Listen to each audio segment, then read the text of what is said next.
இந்த எபிசோடோட ஆரம்பத்தில் பார்த்தீங்கன்னா நம்ம ஹீரோயினி நம்ம ஹீரோக்கு வந்து அந்த ஸ்டிச் பண்ணிட்டு இருந்தாங்களா, அப்படி போடும்போது நம்ம ஹீரோ கேட்குறாரு, இங்கே நீ வர்றப்ப யோசிச்சு பார்த்தியா என்னை பாப்பா அப்படிங்கிறப்ப அவங்க இல்லை அப்படின்றாங்க. ஸோ உனக்கு எதுவும் பிரச்சனை எல்லாம் இல்லை, எதுவும் அடிபடலை அப்படின்னோடனே எனக்குலாம் எதுவும் அடிபடலை, ஃபர்ஸ்ட் நீங்கள் உங்களை பாருங்க அப்படின்னு சொன்னோன்னே அப்படியே கட்டு போட்டு முடிக்கிறாங்க.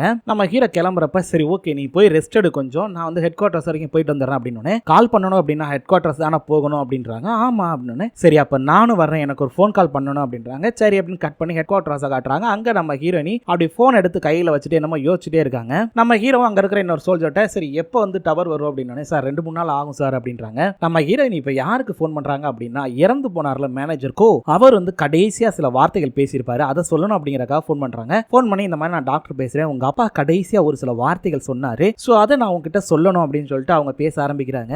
என் பையன்கிட்ட சொல்லுங்க அவங்க தங்கச்சிகளையும் அவங்க அம்மாவையும் நல்லா பார்த்துக்க சொல்லி, ஏன் அப்படின்னா என் ஒய்ஃபுக்கு என்னால் முடிஞ்ச அளவுக்கு தான் நான் பண்ண முடிஞ்சது, அவ கூட இன்னும் நிறைய டைம் ஸ்பெண்ட் பண்ணிருக்கணும், ஆனால் எந்த ஒரு டைமும் ஸ்பெண்ட் பண்ணாமல் எப்போ பார்த்தாலும் காசு சம்பாதிக்கிறேன், என் பசங்களை படிக்க வைக்கணும்னே வந்து ஓடிக்கிட்டே இருந்துட்டேன். ஸோ கடைசி வரைக்கும் அவகிட்ட நான் சரியாக டைம் ஸ்பெண்ட் பண்ண முடியல, அவகிட்ட நான் மன்னிப்பு கேட்டேன்னு சொல்லிடுங்க, அது போக என் பசங்க கிட்ட நான் ஏதாவது தப்பு பண்ணியிருந்தேன் அப்படின்னா கண்டிப்பாக மன்னிச்சுற சொல்லி கேளுங்க அப்படின்னு சொல்லியிருப்பாரு. அது போக என் பையன்ட்டையும் சரி என் பொண்ணுங்கிட்டையும் சரி நான் சொன்ன இந்த வார்த்தையை சொல்லிருங்க, அப்பா எப்பவுமே உங்க கூடயே இருப்பேன், எப்பவுமே உங்களை லவ் பண்ணிக்கிட்டே இருப்பேன்னு சொல்லிருங்க அப்படின்றாரு. ஸோ இதை அப்படியே நம்ம ஹீரோயினி சொல்லிட்டு ஒரு மாதிரியா ஃபீல் பண்ணிட்டே வெளியே வந்து அப்படியே அழுதுகிட்டே வராங்க. நம்ம ஹீரோ வேமா வராரு பின்னாடி வந்து அவங்கள பார்த்துட்டு நம்ம ஹீரோயினி இல்ல நீ வந்து என் ஃபேஸை பார்க்காதீங்க ரொம்ப ஒரு மாதிரியா இருக்கு அப்படின்னு நம்ம ஹீரோ கட் பண்ணா நம்ம வாங்க காட்டுறாங்க. அவர் வந்து பாத்தீங்க அப்படின்னா அங்க உட்கார்ந்துட்டு ஒரு மாதிரியா ஃபீல் பண்ணிட்டு இருக்காங்க. அப்ப நம்முடைய ஹான்ஜு வர்றாங்க, வந்துட்டு என்னாச்சு ஏதாச்சும் விசாரிக்கிறப்ப ஒரு ரிங் எடுத்து காட்டுறாரு. என்னடான்னு பார்த்தா அந்த மனுஷனுக்கு கையை வெட்டிட்டாங்க, வலது கையை. ஸோ அவரோட மோதிரம் இருக்கும், அந்த கல்யாண மோதிரம். ஸோ அதை காட்டினோடனே இவங்க டக்குன்னு அங்கிருந்து போய் அந்த ஸ்டிச் பண்றதுக்காக ஒரு நூல் வச்சிருப்பாங்க,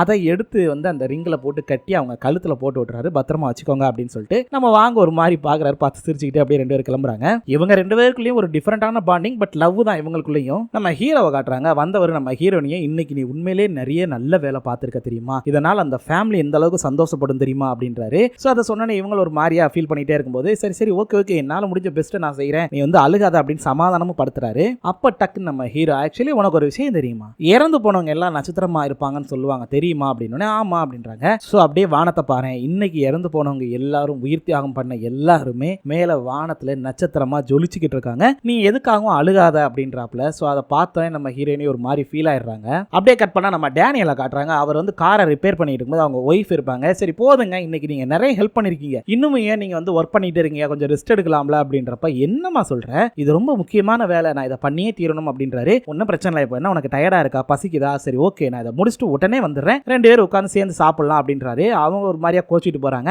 ஸோ அப்போ அந்த 3 டாக்டர்ஸ் வராங்க, யாரே நம்ம ஹவானு, அதுக்கப்புறம் இன்னொரு 2 டாக்டர்ஸ் வராங்க. அவங்க வந்து பார்த்துட்டே போறாங்க. அங்கே போனோடனே தனியாக பேசுறாங்க. ஆமா யார் இந்த பையன், இவன் டாக்டரா இல்லை மெக்கானிக்கா, நமக்கு ஒண்ணுமே புரியல, அவன் பாட்டுக்கு வண்டியெல்லாம் ரிப்பேர் பண்ணிக்கிட்டு இருக்கான், அதே நேரத்தில் இவன் தானே வந்து உங்களோட ஆப்ரேஷன் தியேட்டரை யூஸ் பண்ணணும்னு கேட்டது அப்படின்றப்ப ஆமா ஆனால் யாருன்னு தெரியல அப்படின்னு நம்ம ஹவான் சொல்றான். ஏன் இவர் தான் டாக்டர் டேனியல் நினைக்கிறேன் அப்படின்றப்ப என்னது டேனியல, வாய்ப்பே இல்லை, அவன் எவ்வளவு பெரிய பணக்காரன் தெரியுமா, டாக்டர் தான் ஆனால் பணக்காரன் அப்படின்றப்ப டே அவன் பணக்காரன் தான் நான் இல்லைன்னு சொல்லல, ஆனா அவனுடைய அந்த இதெல்லாம் விட்டுட்டு ஸ்டேட்டஸ்லாம் பார்க்காம இங்க வந்து என்ஜிஓக்காக ஒர்க் பண்றதா கேள்விப்பட்டேன் அப்படின்றப்ப ஸோ இருக்கலாம் அப்படின்னு பேசிக்கிடும் போது நம்ம டாக்டர் விங் வந்துடுறாப்ல. ஸோ அவர்கிட்ட கேட்கும்போது அவன் வந்து ரிச்சா இருந்தாலுமே அதை பத்தில யோசிச்சதில்லை, அவன் என்ஜிஓக்காக ஹெல்ப் பண்ணிக்கிட்டு இருக்கான் அப்படின்றாரு. கட் பண்ணா இங்க நம்ம வில்லன் வந்து அந்த சீஃப் மேனேஜர் இருக்கான்ல, அவனை போட்டு அடியடின்னு அடிச்சு எங்கடா அந்த டைமண்ட் அப்படின்னு கேட்கறான். இல்ல நான் இந்த மாதிரி சேஃபா வச்சிருந்தேன் ஆபீஸ்ல, ஆனா இந்த நிலநடுக்க வந்ததுனால எல்லாமே உள்ள மாட்டிக்கிச்சு, எனக்கு கொஞ்சம் டைம் கொடு அப்படின்றான். அவனை போட்டு அழுத்தி பிடிச்சிட்டு இங்க பார், உனக்கு 24 மணி நேரம் டைம் தரேன், அதுக்குள்ள எப்படியாவது அந்த டைமண்ட் என் கைக்கு வரணும், இல்ல அப்படின்னா உன்னை கொன்னு புதைச்சிருவே இதே இடத்துல அப்படின்றான். அப்படியே கட் பண்ணா இங்க கீழே வந்துட்டு அந்த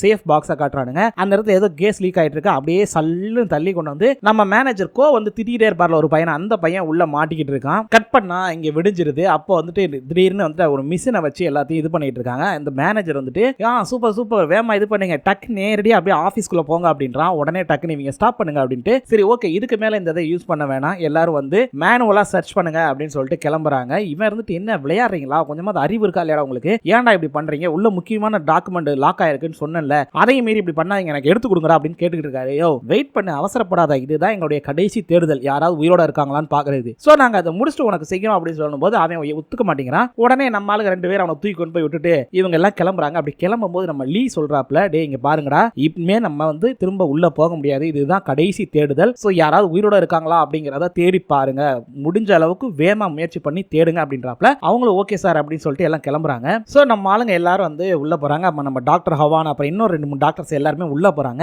அப்படி போகும்போது எல்லாரும் கத்திக்கிட்டே போறாங்க. நாங்க இந்த மாதிரி ரிசர்ச் டீம்ல இருந்து வந்திருக்கோம், யாராவது உயிரோட இருக்கீங்களான்னு கத்திக்கிட்டே போறாங்க. சோ நம்ம ஆளுங்க ஒவ்வொரு பக்கமும் திரும்பி போவாங்கல்ல. அப்படி போகும்போது நம்ம டாக்டர் ஹவான் இருக்கான்ல, அவன் போறப்ப ஒரு இடத்துல பாத்தீங்க அப்படின்னா ஜஸ்ட் ஒரு இடத்துல அடிபட்டு அப்படியே உட்காருமா. டபக்குன்னு அந்த இடத்துல எந்திரிச்சு பார்க்கும்போது தான் தெரியும் ஒரு கண்ணாடி மாதிரி இருக்கும். சரின்னு சொல்லிட்டு அங்க இருக்கிற மண்ணெல்லாம் எடுத்து பார்த்தா அந்த பையன் இருப்பான். அவனை பார்த்தோன்னே இவர் காப்பாத்திட்டாருன்னா அவனையோ காப்பாத்தியா அப்படின்றப்ப அந்த நேரத்துல திடீர்னு வந்துட்டு திரும்ப எர்த்குவேக் வந்துடும். பூரா போட்டு டமன்னு அதிரும். இங்க வெளியெல்லாம் மிஷின்ல பார்த்தா அது தாறுமாறா போச்சுடா திரும்ப வந்துருச்சா அப்படின்னு டக்குன்னு ஒரு செகண்ட் நிக்குங்க. அந்த கேப்ல நம்மால அந்த கண்ணாடி எல்லாம் உடஞ்சனே வாடா அப்படின்னு சொல்லி தூக்குறக்கா கையை கொடுப்பாப்ல. இவனும் முயற்சி பண்ணி மேல வர ட்ரை பண்ணிக்கிட்டு இருப்பான். அவனும் டாக்டரும் கையை பிடிச்சி இழுத்துக்கிட்டு இருப்பான் ஹவானு. சோ அவன் இழுத்துக்கிட்டு இருக்கும்போது திடீர்னு மேல இருந்து ஒரு கல்லு அப்படியே கரெக்டா டாக்டர் மண்டையில, அதாவது மூஞ்சில அடிச்சு அவனோட கையில அடிச்சு இவனோட மூஞ்சில அடிச்சு விழுகும். அது கொஞ்சம் பெரிய கல்லா இருக்குமா. இவனுக்கு இதுக்கு முன்னாடி ரத்தத்தை பார்த்திருக்க மாட்டான். இவனுக்கு அடிபட்டு இருக்காது. சோ அடிபடவும் வலிக்குதே அப்படின்னு பேசிட்டு போது திரும்ப ஓவரா அதிரும். படக்கு நீ ஐயோ உயிர் போயிருமா அப்படின்ட்டு இது வந்துடுற என்னை மன்னிச்சிரு அப்படின்னு சொல்லிட்டு இவன் ஓடுவான். அவன் காப்பாத்துறான்னு கத்தும்போது ஜஸ்ட் இன்ஜி மிஸ்ல தான் இவன் வெளியே வந்திருப்பான். வெளியே வந்தோடனே அவ்வளோ பெரிய கல்லு மேல விழுகும்.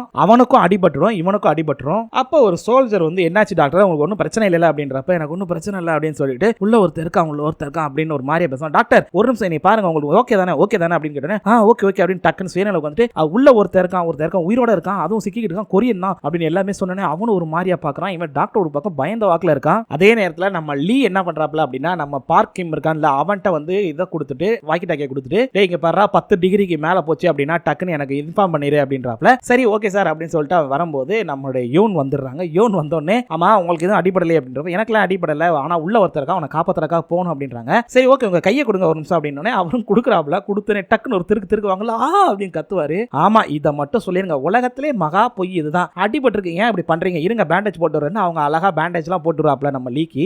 இந்த மாதிரி உண்மையிலே ஒரு லவ்வரோ ஒய்ஃபா கிடைக்கிறதுக்கு கொடுத்து வச்சிருக்கணுங்க. எவ்வளவு கேரிங்கா இருக்காங்க இந்த பொண்ணு. அதே நேரத்தில் இங்க அந்த பையனை காட்டுறாங்க. அவன் வந்து ஆல்மோஸ்ட் அந்த அடிபட்டு மயக்கத்துல இருந்து அப்படியே மெதுவா எந்திரிக்கிறான். எந்திரிச்சு பார்த்தா அவனோட இடது கால் வந்து ஒரு இதுல மாட்டிக்கிட்டு இருக்கு. அவன் பாத்துக்கிட்டு இருக்கும்போது யாராவது இருக்கீங்களா யார் இருக்கீங்க சொல்லுங்க அப்படின்னு சொல்லிட்டு சவுண்ட் கேட்குது. யாரான்னு பார்த்தா நம்ம லீ உள்ள வர்றதுக்கு ட்ரை பண்ணிக்கிட்டு இருக்காரு. அதே நேரத்தில் வெளியே ஹீரோ வந்து டேய் அந்த பையன் யாரோ மாட்டிருக்கான்னு சொல்றீங்களா, அவன் எந்த ஃப்ளோர்ல இருக்கா, உள்ள 3rd ஃப்ளோர்லயா, ஓகே அப்படின்னு சொல்லிட்டு அவர் ரெடி ஆகிறாரு. அப்படியே அவர் கிளம்பும் போது நம்ம ஹீரோயின் இல்ல நானும் வர்றேன் நீங்க மட்டும் ஏன் போறீங்க அப்படின்றப்ப இங்க பாருங்க அதெல்லாம் வேணாம், ஃபர்ஸ்ட் எய்ட் கிட்ட கொடுங்க, என்ன பண்ணணும்னு சொல்லுங்க நான் அதை பண்ணிக்கிறேன். அது மட்டும் இல்ல உள்ள வந்துட்டு திரும்ப உங்களை கூட்டிட்டு போய் நான் ரிஸ்க் எடுக்க முடியாது, ஏன் அப்படின்னா அது ரொம்ப டீப்பான ஒரு இடத்துல இருக்கான், அந்த இடத்துக்கு நான் உங்களை கூட்டு போனா அது ரிஸ்க் ஆயிரும், சோ அதனால என்னால கூட்டு போக முடியாது டாக்டர் காங் அப்படின்னு சொல்லி நம்ம ஹீரோ சொல்லிடுறாரு. அந்த நேரத்தில் நம்ம லீ வந்துட்டு டேய் நீ ஒரு 5 நிமிஷத்துல வரல அப்படின்னா அவன் செத்துரு வேண்டாம், அவனுக்கு ஆல்ரெடி அடிபட்டு ரத்த போக்கு போயிட்டு இருக்கு, சோ வேமாவா அப்படின்னு சரி நான் வந்துடுறேன் அப்படின்னு சொல்லிட்டு நம்ம ஹீரோ கிளம்புறாரு. அவர் ஒரு சின்ன ட்ரில்லிங் மிஷின் மாதிரி வச்சு அங்க ட்ரில் பண்ணிட்டு இருக்காரு. அதே நேரத்தில் இங்க நம்ம ஹீரோயினி மருந்து என்னென்ன மாதிரி கொடுக்கணும் அப்படிங்கறத சொல்லி கொடுத்து அனுப்புறாங்க.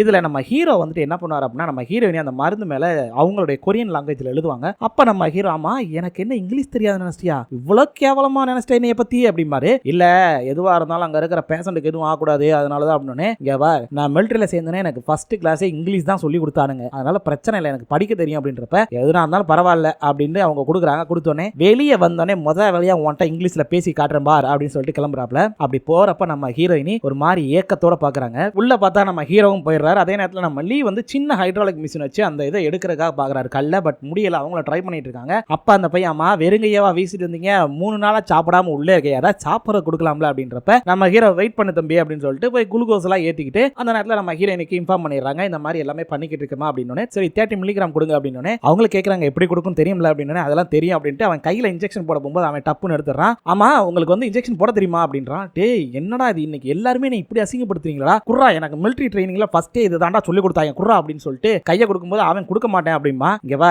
உயிர் பிழைக்கணும் அப்படின்னா கையை கொடு, இல்லைன்னா இன்னும் கொஞ்ச நேரத்தில் நீ செத்துருவ அப்படின்னு டப்புன்னு கையை கொடுப்பான். அவர் வந்து அந்த இன்ஜெக்ஷன்லாம் போட்டு குளுக்கோஸ்லாம் ஏத்துறாப்ல. அப்படி அந்த ஒர்க் எல்லாம் பார்க்கும்போது நம்ம ஹீரோயினிட்ட சொல்லுவாரு இந்த மாதிரி 30 மில்லிகிராம் வந்து நான் கொடுத்துருக்கேமா இந்த மருந்து அப்படின்னு சொல்லி. அவர் இன்ஜெக்ஷன் போட்டுவிட்டு அவர் வேலையை பார்க்கும்போது நம்மளுடைய லீ சொல்றாப்ல இல்ல நான் வெளியே போய் இன்னும் வேற ஏதாவது கிடைக்குதான்னு பாக்குறேன் அப்படின்றப்ப அவர் வந்துட்டு ஆமா நீ வெளியே போறதான் கரெக்ட் இந்த நேரத்தில், சரி நீ வெளியே போ நான் வந்து பாத்துக்கிறேன் இவனை இங்க உள்ள இருந்து அப்படின்றாரு. அவர் அப்படியே ஒரு மாதிரியா பார்க்கும்போது பாஸ்கோட புரிஞ்சது இல்ல அப்படின்னு ஓகே சார் புரிஞ்சது சார் அப்படின்ட்டு அவர் போறாப்ல. பாவம் அந்த மனுஷன் போறதுக்கே கஷ்டப்பட்டு தான் போறாப்ல. அப்படி போனோடனே கேட்கறான் இவன் ஆமா எத்தனை நாளா நான் உள்ள இருக்கேன் அப்படின்றப்ப எனக்கு தெரிஞ்சு ஒரு 50 மணி நேரம் ஒரு 3 நாளா இருக்க அப்படிங்கிற மாதிரி சொன்னோன்னே 3 நாளாவா அப்ப நிறைய பேர் இறந்துருப்பாங்கல்ல அப்படின்னு நம்ம ஹீரோ ஒரு மாதிரி யோசிச்சுட்டு ஆமாமா நிறைய பேர் இறந்துருக்காங்க, அதே நேரத்தில் நிறைய பேரை நாங்க காப்பாற்றவும் செஞ்சிருக்கோம் அப்படின்றாரு. நாங்க காப்பாத்தினதுல நீயும் ஒருத்தன் அப்படிங்கிற மாதிரி சொல்லிட்டு அவர் பாட்டுக்கு அமைதியா இருக்கும்போது இங்க வெளியே காட்டுறாங்க. நம்ம லீ வெளியே வந்தோடனே டக்குன்னு வந்துட்டு நம்மளுடைய ஹீரோயின் வந்துட்டு அந்த மருந்து எடுக்க கிளம்புறாங்க. சோ இவங்க நம்மளுடைய யோன் வந்துட்டு தண்ணியை குடிச்சுட்டு ஆமா இப்ப உள்ள நிலவரம் அப்படின்றப்ப என்ன கொஞ்சம் கஷ்டம் தான், ஆனா அவனை எப்படியாவது வெளியே கொண்டு வந்தே ஆகணும் அப்படின்றாங்க. வேற யாரும் உள்ள இல்ல, அவன் ஒருத்தன் தான் இருக்கான் அப்படின்னு. சரி அப்படின்னு சொல்லிட்டு நம்ம ஹீரோயினி மருந்து கொடுக்குறாங்க. அதே நேரத்தில் திடீர்னு வந்து எர்த்குவேக் வந்த மாதிரி ஒரு சவுண்ட் கேக்குது. என்னடான்னு பாக்குறப்ப அவங்க போய் பாக்குறாங்க, ஆனா இது எர்த்குவேக் இல்ல, வேற ஏதோ மிஷின் ரன் ஆகுது அப்படின்னு. நம்ம பார்க்கிம் இருக்கான்ல, அவன் விசில் அடிக்கிறான். என்னடான்னு பார்த்தா இந்த சீஃப் மேனேஜர் கிறுக்குத்தனம் பண்ண ஆரம்பிச்சிட்டான். அவன் பாட்டுக்கு அங்க இருக்கக்கூடிய ஒரு மிஷின் எடுத்து, அது வந்து ட்ரில்லிங் மிஷின் சொல்லுவாங்கல்ல, அதை எடுத்து அவன் பாட்டுக்கு எதை பத்தியும் கவலைப்படாம அவன் பாட்டுக்கு ட்ரில் பண்ணி கிளியர் பண்ணிக்கிட்டு இருக்கான் எல்லாத்தையும். உள்ள பாத்தீங்கன்னா நம்ம ஹீரோ மாட்டிக்கிட்டு இருக்காருல, அங்க வந்து அந்த அதிர் வரும். நம்ம ஹீரோ கேக்குறாரு, என்னடா திரும்ப எர்த்குவேக் வந்துட்டாரா அப்படின்னு கேட்டுக்கிட்டு இருக்கும்போது அவருக்கு வந்து கனெக்ஷன் கட் ஆயிருது. சோ அவர் பேசுறது கேட்கல. இங்க இவங்களும் ட்ரை பண்ணி பாக்குறாங்க, ஒண்ணுமே கேட்கல. நம்ம ஹீரோயின் ஒரு மாதிரி அப்படியே உட்கார்ந்துறாங்க, என்னடா இது அப்படின்னு. அதே நேரத்துல அங்கேயும் பிக் பாஸ் கேக்குதா அப்படின்றப்ப அதுவும் ஒரு இது இல்ல. அதே நேரத்துல நம்ம லீட் வந்து ஒரு சோல்ஜர் சொல்றாங்க, சார் அந்த சீஃப் மேனேஜர் சார் பைத்தியக்காரத்தனமா மிஷனை ரன் பண்ணிட்டு இருக்கான் சார் அப்படின்னு. அந்த நாயை அடிச்சு இழுத்து கூட்டுவாங்கடா அப்படின்னு சொல்லிட்டு அனுப்பிச்சுடுறான். அவன் போன உடனே பார்க்கணும், அந்த சோல்ஜர் போய் கெட்டவத்துல திட்டிக்கிட்டே ஓங்கி ஒரு ரத்த எடுத்து கொடுத்து ஆளை பிடிச்சி வெளியே தள்ளி விட்டுட்டு மிஷினை ஆஃப் பண்ணிட்டு அவனை தூக்கிட்டு வராங்க. சார் மிஷினை ஆஃப் பண்ணியாச்சு, ஆளை பிடிச்சாச்சு, கூட்டு வரோம் சார் அப்படின்னு. அந்த நாயை கூட்டிட்டு வாங்க அப்படின்னு சொல்லி தூக்கிட்டு வருவானுங்க. ஆனா நம்ம லீ எல்லாம் கெட்ட வார்த்தையில திட்டுவார் அவனை பிடிச்சி. சோ அதுக்கப்புறம் நம்ம லீயும் சரி உள்ள டைம் இல்ல, வேமா போய் ஹீரோவை காப்பாற்றணும், அவனை வெளியே கொண்டு வரணும் அப்படின்னு சொல்லிட்டு நம்ம லீயும் அந்த ரோப் எல்லாம் எடுத்துட்டு போகும்போது டக்கு நம்ம யூன் வந்து தடுத்து நிப்பாட்டி, என்ன திரும்ப உள்ள போறீங்களா, அது எவ்வளவு ஆபத்தான விஷயம் தெரியுமா, உள்ள போனா உயிரோட வருவீங்களான்னு மாட்டீங்களானே தெரியாது அப்படின்றப்ப அதுக்கு என்ன பண்றது அப்படின்னு சொல்லிட்டு ஒரு செகண்ட் கூட யோசிக்காம ஓகே மேடம் நான் வர்றேன் அப்படின்னு சொல்லிட்டு கிளம்புறாரு. அப்போ அப்படியே அவங்க பாப்பாங்க பாருங்க, ஒரு பிஜிஎம் கொடுத்துருப்பானுங்க, அப்பா செம்மையா இருக்கு அந்த சீனை பாக்குறதுக்கு. இங்க நம்ம ஹீரோவை காட்டுறாங்க. பார்த்தா நம்ம ஹீரோ அவன் மேல படுத்து கிடப்பாரு, மயக்கத்துல இருப்பாரு. அவனையோ எந்திரியான்னு தட்டி எழுப்பி விடுவான். எந்திரிச்சு அவரு டக்குன்னு எந்திரிச்சு அந்த குளுக்கோஸ் பாட்டில மேல வாக்குல பிடிச்சிக்குவாரு. இப்போ அந்த பையன் பார்த்துட்டு என்னது உங்க கையில அடிபட்டு இருக்கு அப்படின்னு, பரவாயில்ல விடு, ஆனா உன் கால் வெளியே வந்துச்சு பாரு அப்படின்றப்ப கால் வெளியே வந்து என்ன பண்ண, அங்க பாருங்க என்ட்ரி ஃபுல்லா பிளாக் ஆயிருச்சு, நம்மளால வெளியே போக முடியாது அப்படின்றாப்ல. சரி இப்போ நீ வெளியே போய் மட்டும் என்ன பண்ண போறோம், கேர்ள் ஃப்ரெண்ட் வெயிட் பண்ணுவாளா அப்படின்றாப்ல நம்ம ஹீரோ. உடனே வந்துட்டு எனக்கு கேர்ள் ஃப்ரெண்ட்லாம் கிடையாது, ஆமா உங்களுக்கு இருக்கா அப்படின்னு. ஆக்சுவலி நான் இங்க வந்ததுல இருந்து ஒரு ஃபீமேல் டாக்டரோட வாய்ஸ் கேட்டையில, ஒரு பொண்ணோட வாய்ஸ், அந்த பொண்ணை தாயா நானும் டேட் பண்ணேன், ஆனா என்ன பண்றது அவ என்னை ரிஜெக்ட் பண்ணிட்டான், இதுக்கப்புறம் இருந்தா என்ன செத்தா என்ன அப்படின்றப்ப நீ செத்தா பரவாயில்லையா நான் எதுக்கியா சாகணும் அப்படின்னு புலம்புவான். அட பயப்படாதடா, காப்பாத்த ஆள் வருவாங்கடா அப்படின்றாரு. இருந்தாலும் நம்ம ஹீரோக்கு வந்துட்டு அதாவது சாக போறோம் தெரிஞ்சா கூட அதை ஃபீல் பண்ணாம சந்தோஷமா அக்செப்ட் பண்ணிக்கிறாரு பாருங்க, இதெல்லாம் பெரிய விஷயம். அப்ப நம்மளுடைய யோன் இருக்காங்கல்ல, அவங்க வந்து ட்ரை பண்ணிக்கிட்டு இருப்பாங்க நம்ம ஹீரோக்கு, பட் சான்ஸ் கிடைக்காது, அங்க சிக்னலும் கிடைக்காது. சோ இதே நேரத்துல நம்ம ஹீரோனி கீழே குனிஞ்சு அந்த லேஸ கட்டிக்கிட்டு இருப்பாங்க. ஆமா என்ன பண்றீங்க அப்படின்னு. இல்ல இனி அடுத்து நடக்க போறதுக்கு நான் கொஞ்சம் ஓட வேண்டி இருக்கும், அதனாலதான் அதுக்கு ரெடியா இருக்கேன் அப்படின்றாங்க. நம்ம ஹீரோ முதல்ல வந்தோடனே லேஸ கட்டி விட்டுருப்பாரு, அதை யோசிச்சுட்டு அப்படியே எந்திரிக்கிறாங்க. இப்ப நம்ம ஒருத்தரை காப்பாத்த போனா நீங்க ஒரு ஃபயர் டீம்ல இருந்தா என்னெல்லாம் பண்ணுவீங்கன்னு கொஞ்சம் கமெண்ட் பண்ணுங்க. ஏன் அப்படின்னா இந்த மனுஷன் என்ன தெரியுமா பண்றாரு, இங்க நம்ம ஹீரோயினி என்னாச்சோ ஏதாச்சும் தெரியாம பாவம் ஒரு மாதிரி அழுதுகிட்டு வெக்ஸ் ஆயிட்டு இருக்காங்க. ஆனா தலைவன் உள்ள என்ன தெரியுமா பண்றாப்ல, எனக்கு தெரிஞ்சு நேரம் அந்த பொண்ணு நான் செத்து இருப்பேன்னு நினைப்பா, எனக்காக அழுதுகிட்டு இருப்பா அப்படிங்கிற மாதிரி யோசிச்சுட்டு இருக்காரு.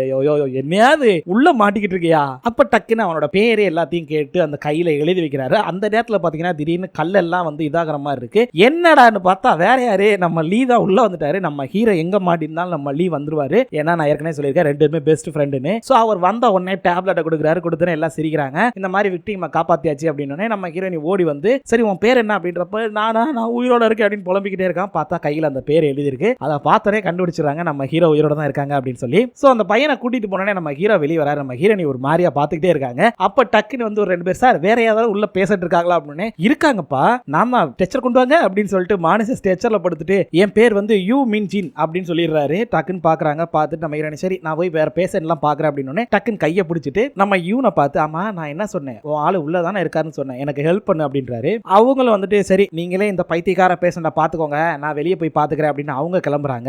நம்ம ஹீரோயினுடைய கையை பிடிச்சிட்டு எனக்கு உண்மையிலே அடிபட்டு இருக்குப்பா, எனக்கு வந்து நீ தான் ட்ரீட்மெண்ட் பண்ணணும், உன்னை விட்டா யார் பண்ணுவா எனக்கு அப்படி இப்படின்னு சொல்லிட்டு அப்படியே ஒரு மாதிரியா ஒரு டயலாக போடுறாப்ல. ஏன்னா அந்த அம்மா கோவமா இருப்பாங்கல்ல, அதனால டக்குன்னு டயலாக போட்டு முடிச்சோன்னா அந்த நேரத்தில் கரெக்டா நம்ம லீ வரும். சார் வாங்க சார் அப்படின்னு சொல்லிட்டு அவன் அந்த இதெல்லாம் கழட்டி விடுப்பான். அந்த நேரத்தில் இந்த சீஃப் மேனேஜர் இருக்கான்ல, இவன் வந்து எல்லாரும் நல்லா தானே இருக்கீங்க, யாருக்கு எந்த பிரச்சனையும் இல்லை, அப்புறம் ஏடா எனக்கு ஹெல்ப் பண்றதுக்கு உங்களுக்குலாம் வலிக்குது, அவன் ஒருத்தனை காப்பாத்துறாக்காடா இப்படிலாம் பண்ணீங்க அப்படி இப்படின்னு காத்தினோடனே லீக்கு டென்ஷன் ஆயிருது. சும்மா சொல்லக்கூடாது, வந்து நம்ம ஹீரோ படுத்துட்டு பார்த்துட்டே இருப்பாரு. நம்ம லீ வந்த ஒரு வங்குன்னு ஒரு குத்துவார் பாருங்க மூஞ்சிலே, அவன் அங்கிட்டு போய் விழுந்துருவான். டக்குன்னு சோல்ஜர்ஸ் எல்லாம் பிடிச்சிருவாங்க. சார் சார் அப்படிங்க சார் உங்களுக்கு சார் அப்படின்னு நம்ம ஹீரோ படுத்திட்டு இருந்தது. சூப்பர் சூப்பர் மச்சான், சூப்பர் மச்சான், நான் நினைச்சதா முடிச்சிட்டான், அதான் என் நன்மை அப்படின்னு சொல்லி சிரிச்சுக்கிட்டு இருக்காப்ல. சோ இதோட இந்த எபிசோட முடிச்சிடறாங்க. அப்புறம் நாளைக்கு என்ன நடக்குங்க நாளைக்கு பார்க்கலாம். மீண்டும் நாளை சந்திக்கலாம். நன்றி.